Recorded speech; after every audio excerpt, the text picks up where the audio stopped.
Hi, you guys. I am so excited because today we are talking about Facebook groups. Why you should have a Facebook group in your business. I mean, that is if you want free automated people coming in, clients being nurtured, and to just have this hotspot, this hub of people who are your audience. So today I am joined by the amazing, my good friend, Christina Jindali.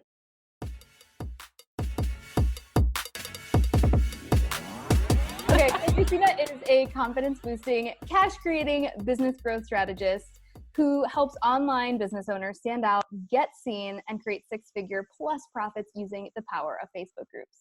So Christina, thank you so much for being here. I'm excited to dive into all of this goodness about Facebook groups today. Me too. Thanks for having me, Jen. Yeah, you're so welcome. So Christina and we met a while back. Actually, I first met you in person at Date with Destiny. And I went over to you and I was like, hey, I think you're in the James Woodward Mastermind coming up. That's right. Yes. Go figure, in a room of thousands of people. 5,000 people. And I was like, we're going to be in the same mastermind. And so we were just, before we hopped on, we were talking, before we get into Facebook groups, I just think this is a fun little anecdote to share. We were talking about live events and how we just came off this, like, the most amazing 3 days. And now it's like the hangover, like the live event hangover of, oh my God, I'm going to be and do all these amazing things. Oh wait, I got to implement all of this now. Now it comes to reality. Now I actually have to do something with it. Yes. Yeah, behind the scenes that we're. And it's so funny. And I think it's so perfect because for so many of us in the online world, we'll take a course, we'll listen to a podcast, hint, hint. And when we listen to it, we're like all gung ho, I'm going to implement this. And then it seems all cool and sexy and like anything's possible. And then when we get into the how, all of a sudden we get in our own way. So as you guys are listening to this podcast, I just encourage you to have an open mind about what is possible and know that you don't have to put everything in place today, but this is an amazing way to really grow a profitable business. So Christina, I would love for you to share a little bit about how you got started in the online space, because you've been doing this game for quite some time. It's been a few years. Yeah. So it was, it's all started quickly, sort of background of the story. So I was working in finance and corporate and had everything. I had everything from the outside looking in, all the boxes checked. I had a husband, new husband. I had a baby on the way. I had a house, right? Money in the bank, a successful career. So from the outside looking in, I had all the pieces that you think that you would want, right? And yet there was still a piece of me that was searching, wondering, is this all there is? Is this it? Like, is this all there is? And kind of having this knowing that I was meant to do something else, something more, but I didn't know what that looked like. I had no idea what that looked like. And when my daughter was actually born, I remember looking her at her eyes in the hospital room and looking at her beautiful gray eyes staring back at me and just wanting the world for her and wanting her to have every possibility. And then it really hit me that I absolutely wasn't living that myself. Oh. And who was I to expect her to step into her greatness and to go after what she wants when she grows up if I wasn't willing to do that myself? And so, as we know, we learn so much more from, modeling behavior of people versus what they actually say, right? Yep. Especially as parents, knowing that, right? Like your kids are going to listen more, pay more attention to what you're modeling for them than what you say. And so I made a commitment to her in that moment that I was going to figure out what that was going to be and pave the way of possibility for her and demonstrate to her what it's like to fearlessly go after your dreams. And I had no idea what that was. And I'd love to say, like, instantly, like, things changed. That was the line in the sand. Everything took off. But, let's face it, that's not what happened. And it wasn't until I had my second baby that I started realizing, okay, I am done with corporate space. I don't want to be building someone else's dreams. I want to be building my own. And what exactly would that look like? So I decided that I wanted to focus on business, helping support people in business. And I'd been in the financial space for some time. So I started meetup group. I started going to face-to-face networking events. I collect these little business cards and I'm like, woohoo, I got a few cards. And now I have like the old idea of fashion marketing. And with two little ones at home, the amount of time that it would take and getting dolled up and being a massive introvert myself, it was exhausting doing this. I'm like, there's gotta be a better way. And so I started diving into online space, realizing, wow, like you have access to all these people at your fingertips. You don't have to see them. You don't have Mm-hmm. to see them if you don't want to. You, Yeah. you can do it virtually. You can do it from the comforts of your home. You can be in your jammies. You can, and so I started realizing, wow, this is amazing. And as I started building out in the online space, things happen a lot slower than I expected, right? Thinking, oh, I'm going to be like, all these zero to rags to riches stories. Yep, I always joke around about that I had this illusion that it was going to be like this easy, quick thing. I'm curious too, what was your like first attempt at marketing yourself online? So this is actually really quite embarrassing. So I have this idea. I have one too, I'll share it. I'm like, okay, as soon as I set up an opt-in page, like build it and they will come. So I'm like, okay, you're going to set up this free gift. So I was doing this course and it's like, okay, I'm going to set up this free gift. And somehow in my mind, I had this belief that I would put this opt-in page on the internet and out of nowhere, people would magically appear on this page, enter their information, and I would build my email list. But as you can imagine, that didn't quite happen. Well, my very first thing before I even got online, I didn't know how to use social media. So I was like, I'm just going to hang pick art flyers. Like I literally went on like Microsoft Word, found the cheesiest pick art and hung it all over my college campus. And I took my scissors and I cut the bottom with like my email and phone number. And I got one email response and I went back the next day and all of the flyers were taken down because they were in violation of campus policy. And I was devastated that I had spent 2 hours and it didn't work. My failed marketing efforts. But I actually had a flyer story too. I put it up at Starbucks. Wait, okay, you need to tell the story. So as I was sharing, I was doing some offline marketing and then I started online and I had this course idea and it was going to be 90 days to getting booked and getting paid. And so I was like, and people are going to need this and I can serve everybody. I can help everybody. This could be for anybody that's in a sales professional or business, right? You wanted to help everybody. And so I put together this 1-page flyer and I stuck it up in multiple locations of where there was bulletin boards. I'm like, oh, people are going to call me. You're just sitting by the phone. Like it's just going to ring off. Exactly. Yeah. What's going on? The phone's not ringing off the hook. Yeah. Did I put the wrong phone number? Like what happened? Yeah, exactly. Oh my God. The good old days. Like people who come into the online space now, they don't know how good they've got it. Exactly. Yeah. No, and it's rather embarrassing, but it's funny how we have these ideas and these concepts that somehow it's going to magically happen. Yep. It's like everyone's going to want this. So then you went through this phase of kind of stumbling through some of the marketing. You were building your own funnels. And then how did you start to get to the place where things actually started taking off? So great. Yeah, great question too. And I think what was happening originally, like I put together a summit, I interviewed a number of experts and that made me feel like, wow, okay, like I'm actually like, there's people actually listening to me that is like past my 20 people and my mom, my dog, and my husband that were on the list. And so that kind of made it start to feel real. But then I did a webinar at the end and made an offer and expected, again, oh, this is going to work. This is going to sell out and nothing. And I was like, there's just got to be a better way. And I remember actually even being in the moment of thinking like, is this really worth it? Like, can I do this? Is this possible? And I went back to that conversation with my daughter of thinking that how am I going to explain to her how I just gave up? And so I was like, that's not a possibility. So what is it that I'm missing? What is it that's not working? And I started looking back at where I had created success previously, like just in my corporate space and in life.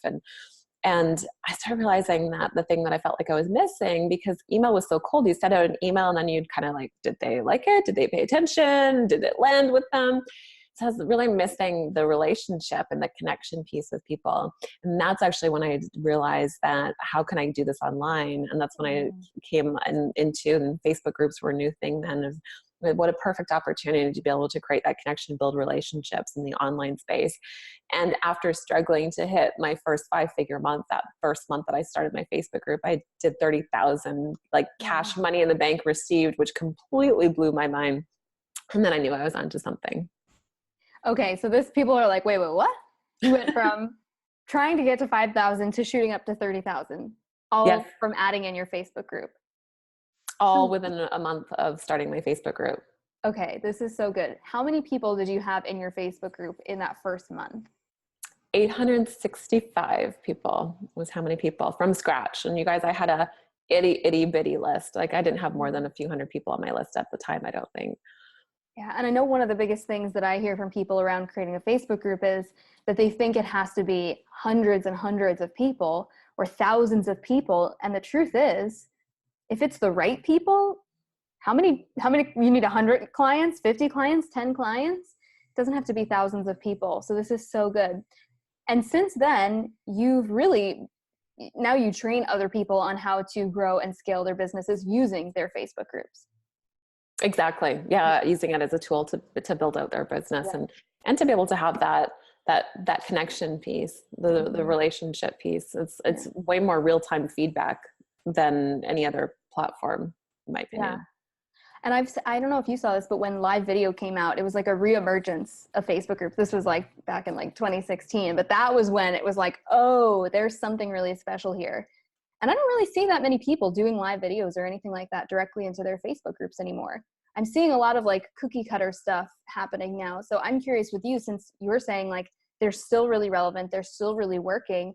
What are some of the biggest mistakes that you're seeing other entrepreneurs and coaches making that are causing them to not have successful groups? Oh, this is a really good question. So what the biggest mistakes I think, that people are making, one is not being clear as to who they're serving in their group and the vibe that they want to create in their group. Like what is their group all about? So I know sometimes in the beginning, it's like we get attached to these ego metrics and be like, I want the numbers. And I know I felt that way in the beginning. It's like, I don't want to have like 5 people in my group and like be the person that, that is leading a group of 5. Like that wasn't an option. Yeah. And so if it's just focused on growth without being strategic with the growth that's in there, you're going to get a lot of people that aren't aligned. There's going to be people that are very different, and it's going to kill engagement. It's going to kill the vibe of the group, and it's not really going to be a great representation of your business, the transformation that you're offering people. So being clear on who's coming into it is a big one. The second mistake that people make is they get stuck in the engagement bubble. And again, some of these ego metrics that we get stuck on is like, how many likes and comments do we have? And if people aren't liking and commenting on our stuff, we think, okay, our stuff is garbage. People don't want it. I'm not good enough. Like, what value do I have? People aren't paying attention. Everyone's disappearing, right? Maybe you've had some of these conversations. I know I certainly have had plenty of these conversations. All the time. Absolutely.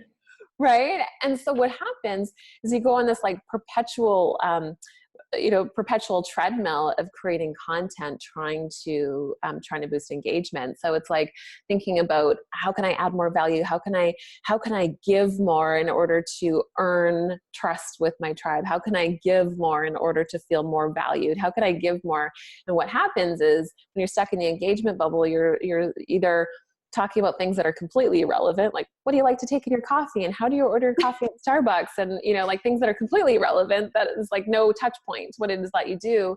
Or on the flip side, and it's not leading anywhere, it's just a dead end road. Yep. Or on the flip side is engagement, and trying to get engagement by adding a lot of value. And what happens is like it ends up being like a lot of how-to posts and sharing like 10 steps to this, 5 steps to this. And so your followers end up having a boatload of content and steps to do, and they're more overwhelmed than ever and confused, thinking like, okay, well, what do I do? Where do I start? And so they don't want to continue on working with you or hire you or work whatever your services are to help them move to that transition, because they already feel like you've given them a lot. They already have enough to work on. And that they're totally stuck as to like, what are they going to do next? And so it's keeping them stuck. And what your people are really craving is actual clarity. They don't want a gazillion steps. They want the path, like the quickest, fastest, easiest way of being able to get there. And so you're overwhelming them with steps and how-tos. They're stuck, and it kills engagement because it just gets saved, right? Yeah. Saved. I'll come back to that later. Do you think they ever come back to it later? Yeah. I mean, we all do the same thing. I always joke around about freemiums. Like, for a long time, my entire inbox was like a freebie graveyard of just marketing emails that I would open someday and just never did. I love it. A great marketing graveyard. Yeah, absolutely. Yeah. So true. Mine was the same. And I'm sure I have a million things saved. So I think this is such an important thing. So a lot of people are probably sitting there going, okay, so I've seen the like, what's your favorite, who loves coffee? Or what's your favorite wine? These posts that are don't want to say begging for engagement, but they will create engagement, but they have nothing to do with what you're actually selling and the problem that you solve. And then the other side of the spectrum is the how-to content, giving too much away or all of it away, and giving so much that you're creating overwhelming buyer paralysis. So is there a happy medium? Absolutely. So there's really only 3 types of posts that you need to have inside of your Facebook group. And so 1 is engagement, 2 is leads, and 3 is sales. So with engagement as an example, the purpose of engagement is knowing that you want to connect with your audience and get in their head. Yeah. So it's not about speaking to them, speaking at them, giving them more things to do, asking them about completely senseless things that have nothing to do with what it is that you do. Right. Instead, it's about finding out what their thinking is, what's going on in their mind, and planting seeds in order to move people forward. That's what engagement's about, so that they're not stuck in a bubble, but you're actually using engagement to evoke that desire to go to that next step. So an example of this might be, one great example of this is, if I could just blank, then I would blank. So I posted this in my Facebook group with the intention of, if I could just make blank dollars, I would blank.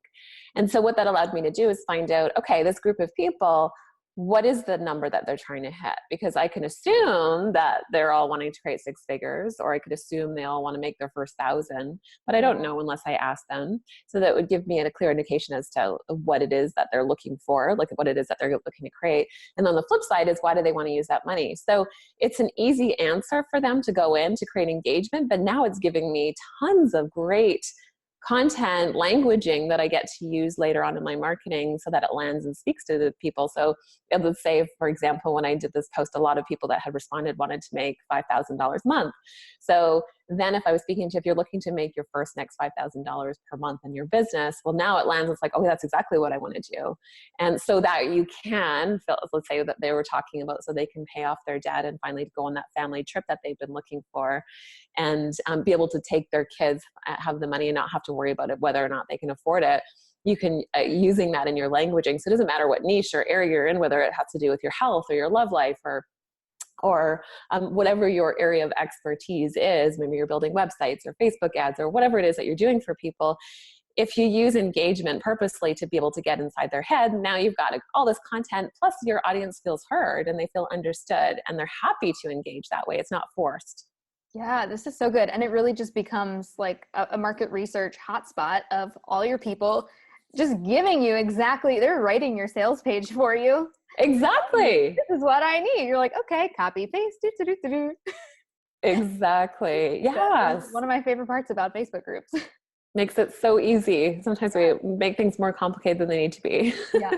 I know one big objection that I hear from a lot of the people in my audience around creating a Facebook group is they're like, well, I'm trying to grow Instagram and my Facebook page, and I'm thinking about doing YouTube, and I'd love to start a podcast. Like, you also now want me to create a Facebook group?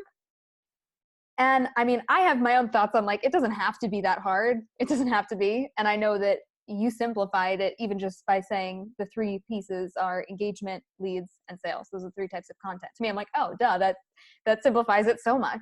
So what do you say to that person that is like, well, maybe I'll wait because I'm working on other things, but like, let's say they don't even have an email list, because a lot of my audience is in network marketing. And so they really are just kind of like spinning their wheels on Instagram and Facebook and playing like the throw spaghetti at the wall game.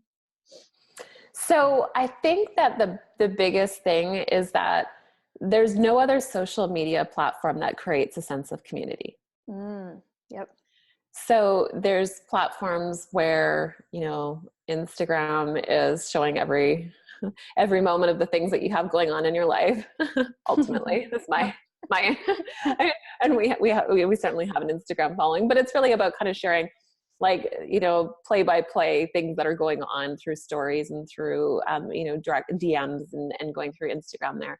But there's no other social media platform that really gives you the opportunity to create community, and also to be able to orchestrate their journey from lead into buyer. So Facebook group is kind of if you think about it, it's the resource that allows you to build an audience, that allows you to build your email list for free.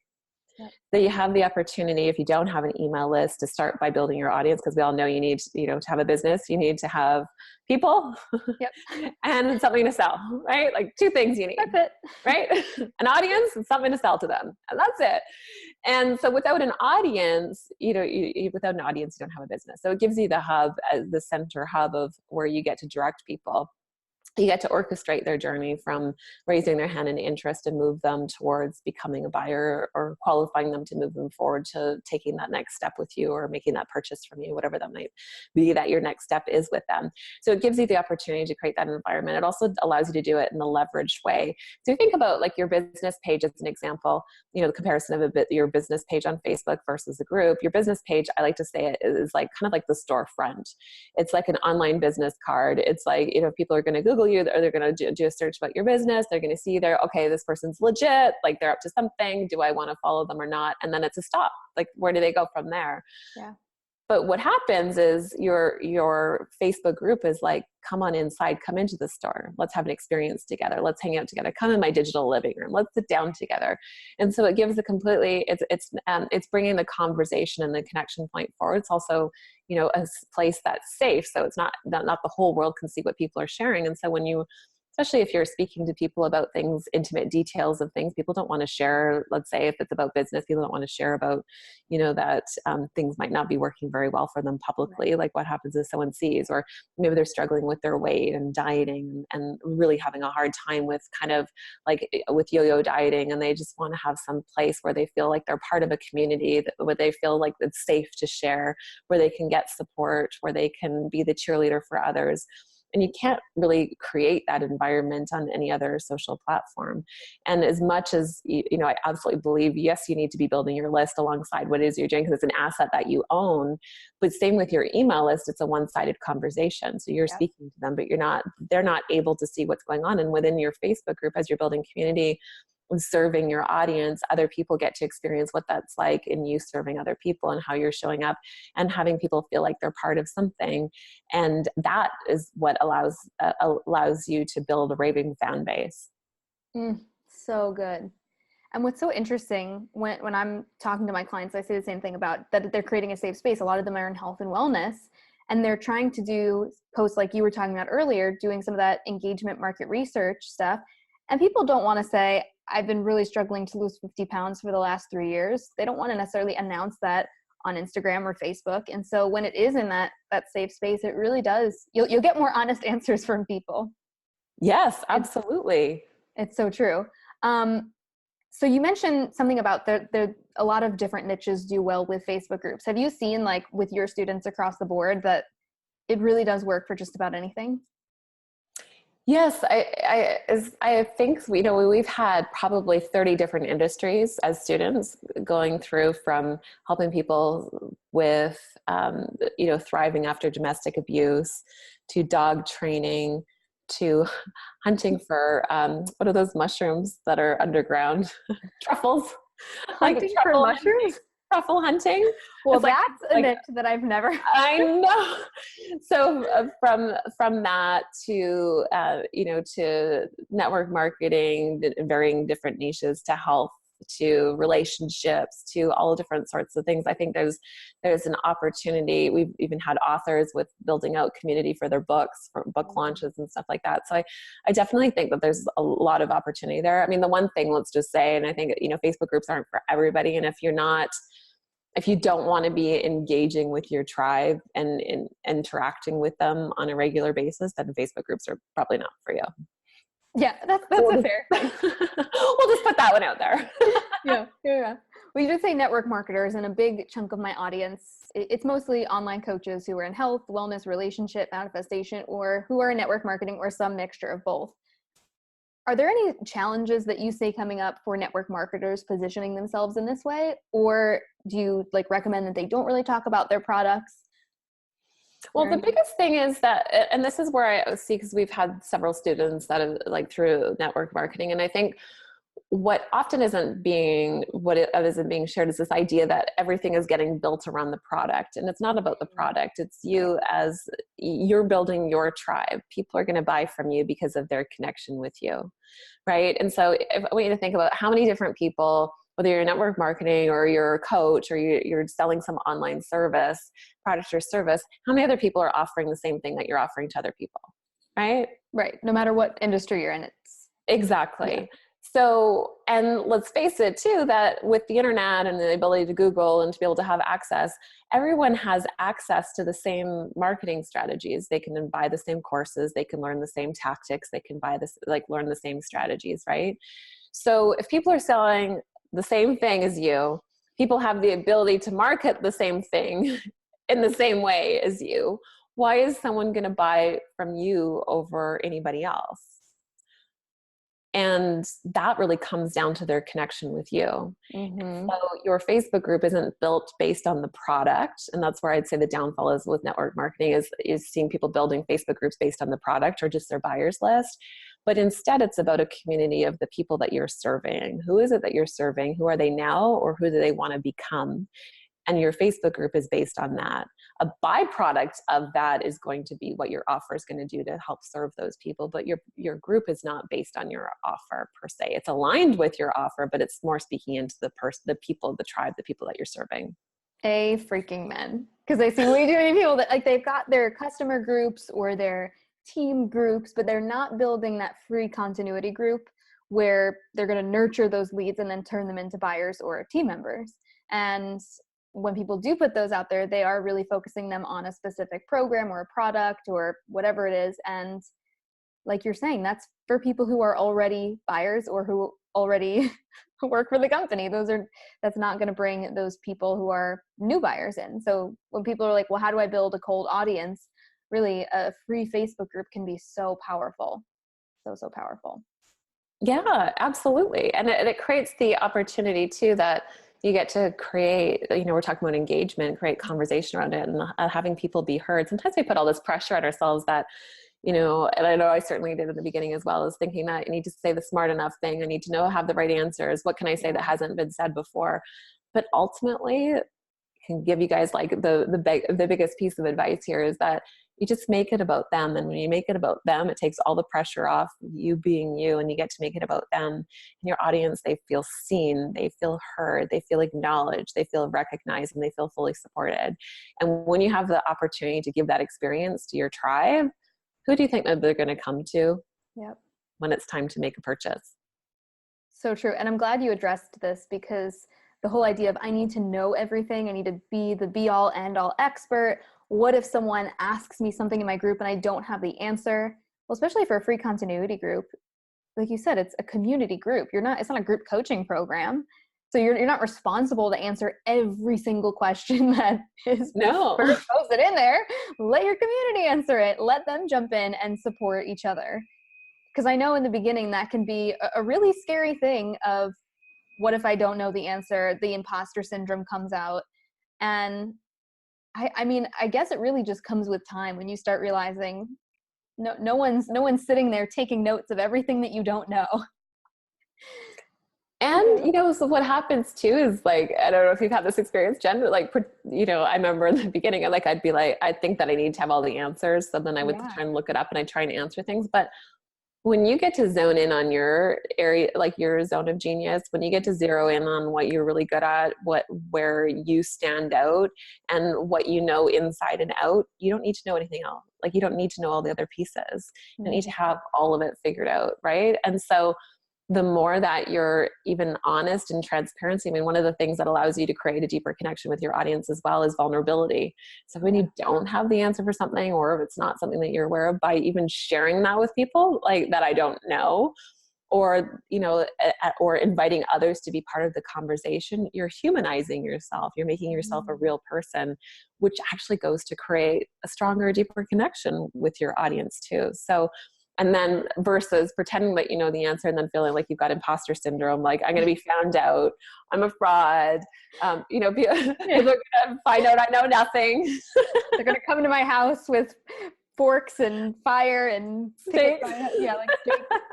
And I'm obviously a huge fan of this because I've been, as a newer coach, was in that place as well, where I felt the anxiety and the pressure of having to prove myself and, having made so many of those mistakes early on. Like, one of my courses, pitch to your niche. I'm like, pick one thing that you're good at. Like Gary Vee always talks about, stay in your lane. I'm like, I don't need to be the expert in Facebook groups. I don't need to be the expert in Facebook ads. I don't need to be the expert in Instagram. I'm like, I know that my jam is like NLP and sales. Like I will talk about that all day long.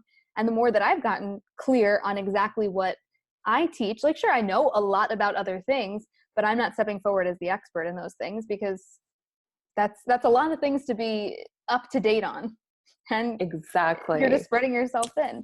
And especially, I think what you just said is especially perfect for network marketers, because when you guys are bringing on team members, if you're acting like you know everything and you have everything figured out, are they going to want to sign up for not even that they're not going to want to sign up with you, are they going to believe in themselves enough to sign up in a company where they also feel like they have the expectation that they need to know everything, answer everything?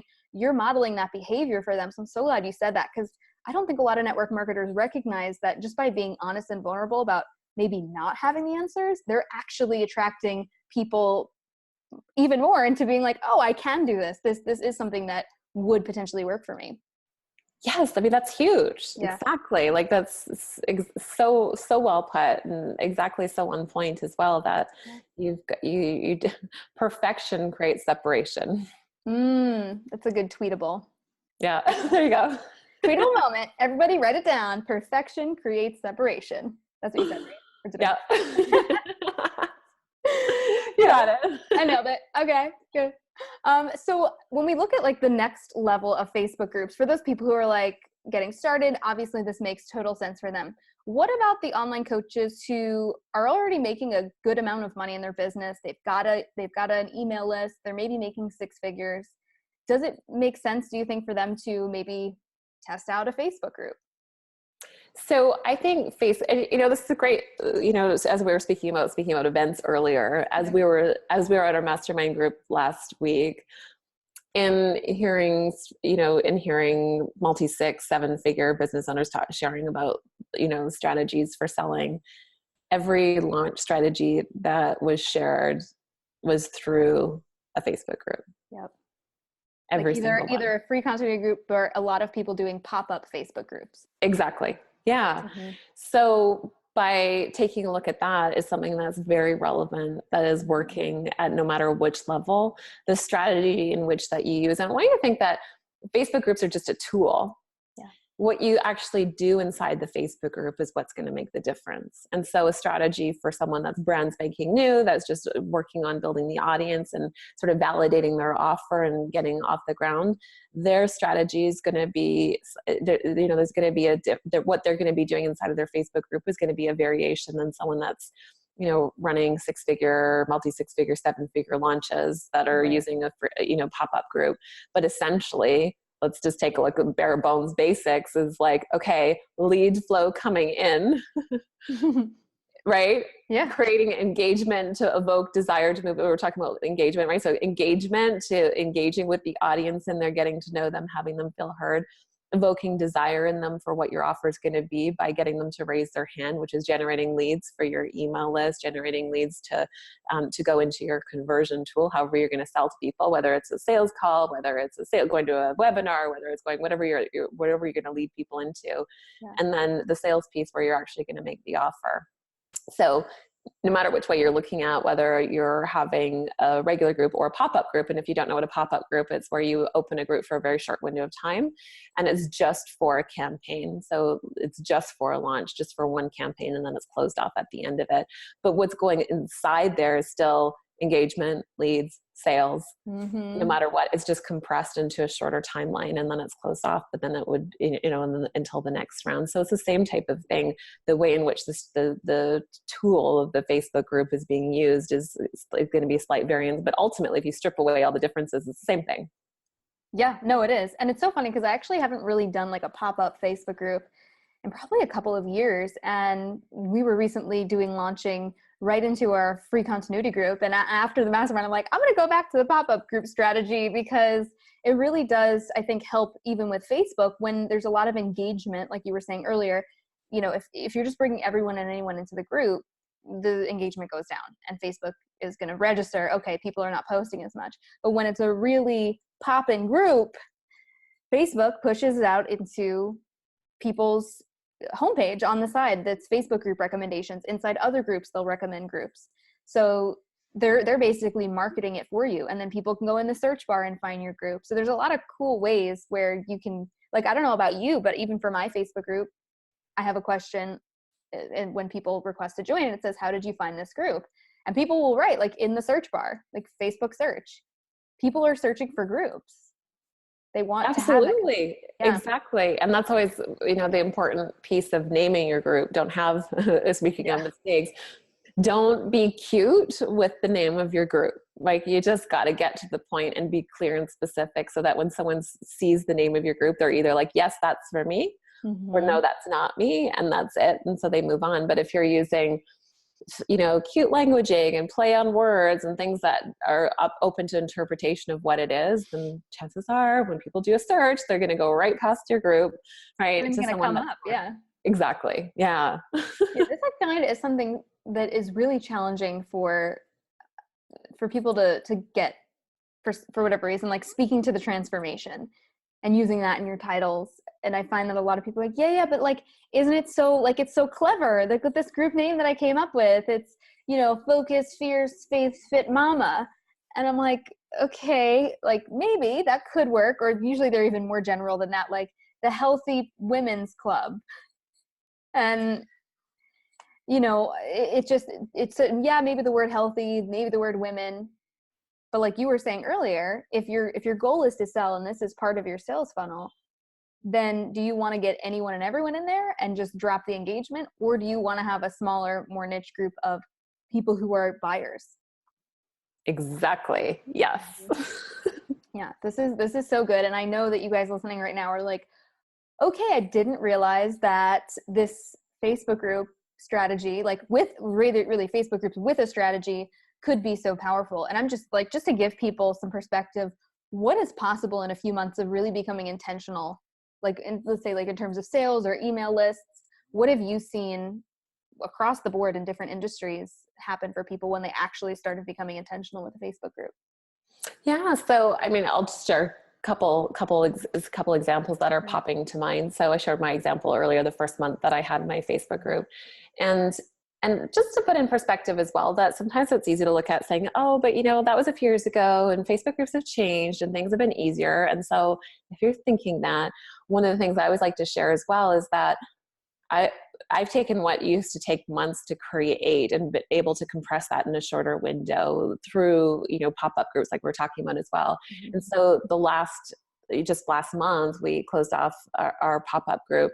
And within a matter of a couple of weeks, we had 2,000 members come into the group, and we had over 20,000 post comments, reactions inside of the group in a matter of just a couple of weeks, which led into, we did, within 5 days, we did over $140,000 in sales as a result of that, just coming from that. So what took longer to do is now compressed in a shorter window. Yeah. On the flip side, though, is taking a look at, number of members coming in. So, one of my students, she was going through, we use 1,000 Facebook group members in 30 days, a process to go through. And being able to do that is like, okay, being able to generate 1,000 Facebook group members in 30 days and how to do that and be able to do it in a way that it's organic, where it's just free.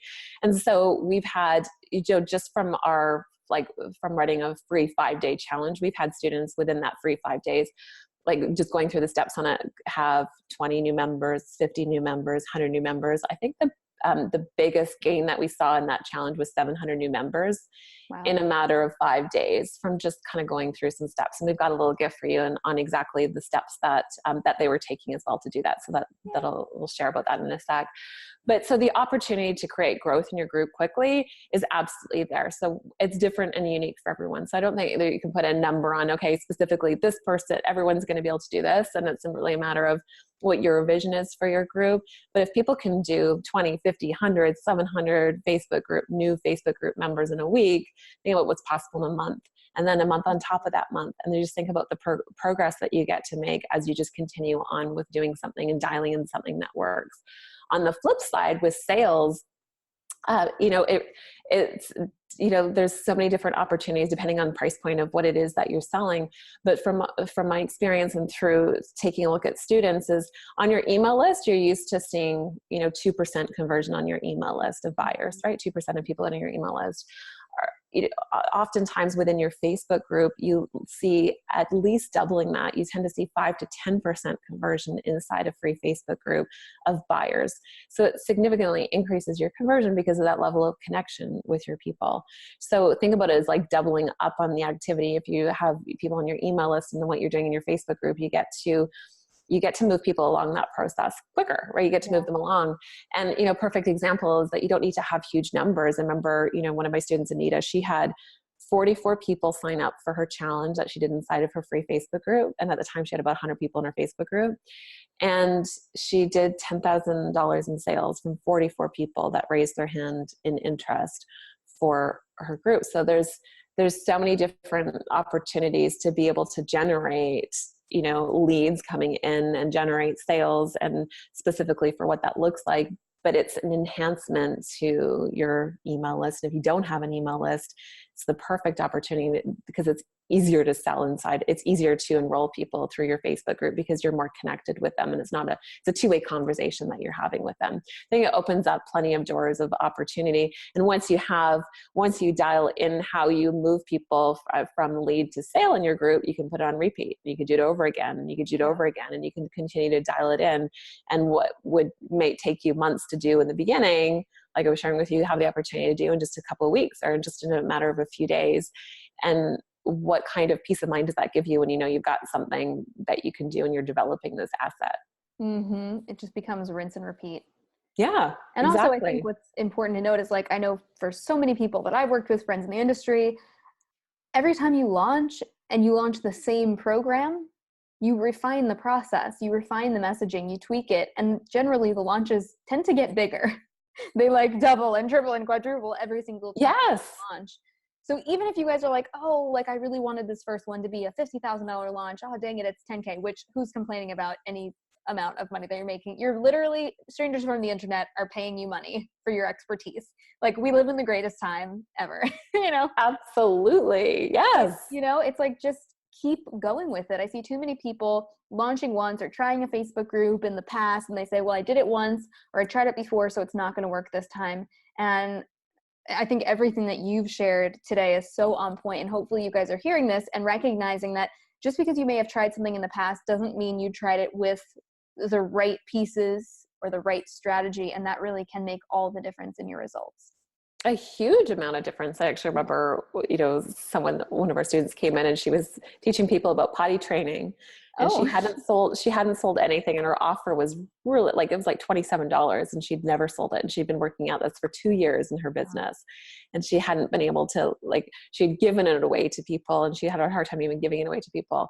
And after she started using her Facebook group, starting a Facebook group and using her Facebook group as a tool, she was able to sell the same thing for $97 and actually selling it so that she was actually making sales just by going through, like we were talking about the engagement piece, talking about today, getting inside their head and using their language, and just by using that tool and being able to sell potty training, teaching people about potty training their children.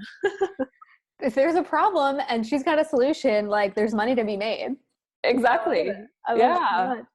Well, this was so amazing. Do you have any last nuggets of wisdom for people in the entrepreneur space, getting started with Facebook groups, anything that we didn't cover that you feel is really important for our audience to hear today? Yeah, I think as you were talking about it earlier, that, people are saying well, I'm going to do YouTube, and I'm going to do podcasts, and go on Instagram, and I'm going to go on Facebook. And the best thing that you can do is choose, I think when it comes to social media, is I would say choose a major and a minor and let go of the rest. Choose one main platform that's going to be your main platform. Yep.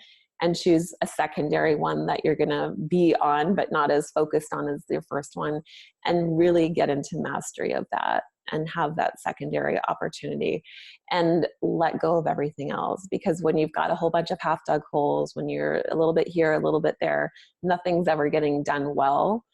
And it's exhausting, and it's feeling like it's a stretch. And so at least get to mastery of one before you start adding, additional layers. but consider that if what we're talking about today is calling to you, that a group is giving the opportunity to create a hub for all the activity that you do on social media, or that you do through your email list, and create that community in that space. So it's not like it's a duplication of all the efforts that you're creating. Yeah, such good advice. So where can people go to hang out with you, connect with you in your Facebook group? And we've also got a little special gift for them as well. Yeah, so I'll start with the free gift. Start with the free gift. It's actually all the things that I did originally to get my first 2,500 members in the Facebook group. Literally, like 2 checklists, breaking it down so you can go ahead and just get started with that. Again, it's all organic ways of being able to do that. So go pick that up. And then you can find me, speaking of, on Deliver Your Genius. Actually, we're going through, been doing a live stream series from my Deliver Your Genius business page on Facebook. So you can find me on there. And we will be having a new pop-up coming up soon, but it's not open, not currently open right now. So I can't send you there right now, but come over to Deliver Your Genius, and you can find me on Instagram at Christina.Jandelli. Yay. Well, thank you so much. And we're going to link all of that up for you guys in the show notes. So you got to do is swipe up if you're listening on the podcast, and you'll be able to have all those clickable links there for you. Thank you so much for being here today, for being so amazing and sharing like such good, like specific, juicy tips. I know that there's going to be a lot of love coming from this podcast. Just get ready for it. So yeah, guys, come take a screenshot of the show. Tag us on your Instagram stories at HeyJenCasey and at, how do you spell your last name? JANA? DALI. Okay. So you guys come tag us, and let's continue the conversation over there. Well, thank you. Sounds good. Thank you.